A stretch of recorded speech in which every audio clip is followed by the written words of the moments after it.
Yo, lock in with me, y'all. I'm about to be all over the place in this vid, but I got a couple of points I want to hit, man.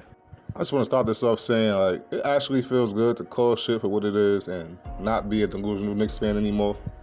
Because I used to be one of y'all niggas. I don't know what's that for me, but one day it just clicked, like, stop lying to yourself, stop making excuses, stop coping. And that's why it's so easy for me to spot it now, because I used to be one of y'all. I got tired of getting mad at the same things every year when I deep down already knew what it was. I was just in denial. So now I don't get mad anymore. I just get honest. Nah, I'm lying. I still get mad, but I just get honest. Alright, now where I'm gonna start this side. Alright. I wanna be clear about something. Because last year I said, and they hurt me to say, like, the Knicks did not deserve to win a championship. By the time we rephrased that, the players deserved it. Tibbs didn't deserve a championship. And it's so fucking crazy, and it hurts, like, cause I didn't want them to win the championship with that nigga last year. The Knicks beat themselves. That wasn't hate, that was honesty. Well, Tibbs beat himself. He ran guys into the ground, refused to trust the depth. He shrunk the rotation to the point of predictability. He made every series harder than it needed to be. That Pacers series, a more flexible coach absolutely would have swung it. If you know, I said, I felt like the Knicks got lucky versus the Celtics because Joe Mazzulla want to just shoot threes all day. I don't know what the fuck got into him. And I said if the Pistons was a more experienced team last year, they would have beat the Knicks. The only reason we beat them was because of experience. So that's two lucky series, in my opinion, that they got right there. And the Pacers series, and I believe this, Mike Brown, he played Shaman, of course, as we can see right now. He would have played Shaman last year. He would have played DeLon Wright and Precious Achiuwa in that series. Not because they're stars, but because Indiana punished tired legs. They played pace and space. Indiana forced you to survive possessions. So even to Mike Brown, his willingness to use the bench matters in a series like that. And me saying that is not saying that Mike Brown is the magic fix to this roster. He's not perfect, and he's not automatically the right coach for this roster. Like my guy All Ball said yesterday, they both doing the opposite extreme. Tibbs was 6 or 7 guys in the rotation. Brown is 11 to 14. Great coaching isn't about using everyone. It's about using the right people consistently with purpose. And Mike Brown, it feels like he's still experimenting. He's still filling out personalities, and he's still trying to avoid stepping on toes. And that's not what this team needs right now. And all of this is an indictment on Leon Rose. Like, this is the most important thing of all of this. Like, he's always a step late. Like, Tibbs should have been moved on earlier. Mike Brown fits last year's roster better than this one. This roster feels like it needs a different type of authority, and Leon keeps building teams that need the perfect coach instead of a strong one. That's not a coincidence. That's a philosophy. I ain't forget. I remember everything. Leon didn't have the balls or the vision to move off of Tibbs when the moment called for it.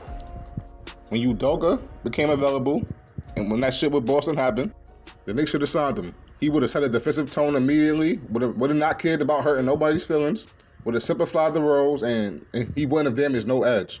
He would have demanded the edge from everyone. Instead, Leon waited, played it safe, let the moment pass, and that's been the story of his regimen. So this is not even a Tibbs versus Mike Brown thing. It's bigger than that. It's Leon Rose keeps making moves one beat too late. And now every coach needs the perfect roster to function. That's backwards. You have to play chess in this league. You should have been seen the sign that Tibbs wasn't the guy for this team. The only reason the Knicks didn't try to get Udoka was because Leon Rose's relationship with Tibbs, and they talking about it would have been looked at funny and all of that shit. Who gives a fuck? You gotta have balls. Nobody would have said that Udoka isn't a better coach than Tibbs at the time, so what the fuck do you care for? But you worried about how it looks. Now, to this Philly game, one thing I couldn't stop thinking about while watching this game was, damn, imagine if Cat was actually on Embiid's level. And I've accepted it now. He's nowhere close to Embiid or Jokic. I'm watching Embiid driving downhill under control, no offensive fouls, dribbling with balance, drawing natural fouls, playing within himself. Cat isn't that guy. And that's fine. I accepted that, but I'm still going to hold him accountable like he is, because you're getting paid like Embiid and Jokic, and that's why Leon Rose brought you here. So when people think I'm too hard on Cat, nah, I'm just holding him to the standard his contract enrolled him in. And I'll keep saying this. All of this is Leon Rose's fault. That's who I'm really mad at. Cat and Bridges are getting most of the heat because they're on the court. They didn't ask for these trades, but Leon put them in this position. And this is just how I look at life in general. If you know me, I feel like I can do anything I want to do, take accountability for everything that happens to me. If me and my man went to the club and I got jumped and he didn't do nothing, that's my fault. I should have known that he wasn't going to do nothing. Simple as that. That's my fault for not knowing he wasn't going to do anything.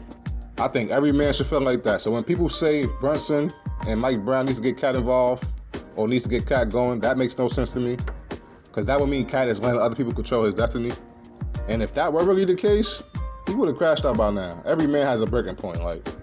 So either he doesn't care enough or he knows deep down he's not that guy. And once you accept that, everything else about his game starts to make sense. Great people at anything don't wait for the door to be unlocked. They force the door open. This game also showed me something I already knew. Jalen Brunson is always going to be there in the playoffs. And I'm not opening the door for no clowns saying Brunson sold in the playoffs. Listen, bozo.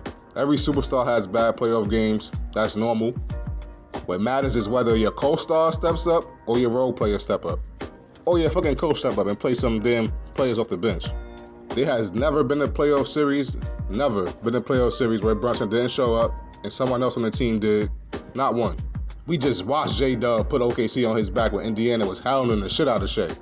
Brunson has never ever had that luxury, so miss me with that narrative that he sold in the playoffs. And another thing that stood out that was loud was that third and fourth quarter. That third quarter when Cat went to the bench, the Knicks looked the best they looked in a while. Defense went up a notch, energy went up, even Brunson's defense picked up. And it honestly gave me vibes of when Ahart and Dante was here. Especially when Shammy came in the game for Bridges, weak guys. Back to Leon, you forgot what made this team successful. You need 4 rugged, gritty players around Brunson. Guys willing to do the dirty work. Brunson is like Steph in that way. He's not rah-rah, he leads by example, and he needs dogs around him. You had that, and you blew it up. It's not even that you blew it up, you didn't replace it. You traded for Cat and Mikal, two soft niggas.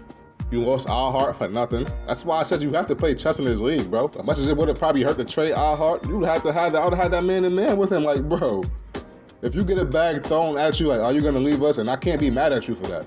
And I would have had to trade him. You lose Dante, then you convince yourself the problem was offense. So you sign Yabusele, Clarkson. That's mismanagement. Could the team use another scorer? Yes, but you cannot lose anything, and I mean anything, on the defensive end from them guys. So you signed 2 one-way players this offseason. I kind of see what he tried to do, but he was wrong, point blank. And he could have done better. I already went off on Mikal in my last video. People know how I feel at this point. F him and F Leon Rose for bringing him here for all them picks. Only 2 players I'm not worried about are Brunson and OG. OG showed it again versus Philly. He plays defense. He does his job. He's not about to make up for Brunson, Cat, Mikal, and Hart all at once. That's not realistic. His shot will come back. I'm not worried about that. Everybody else, for the right price, they could go.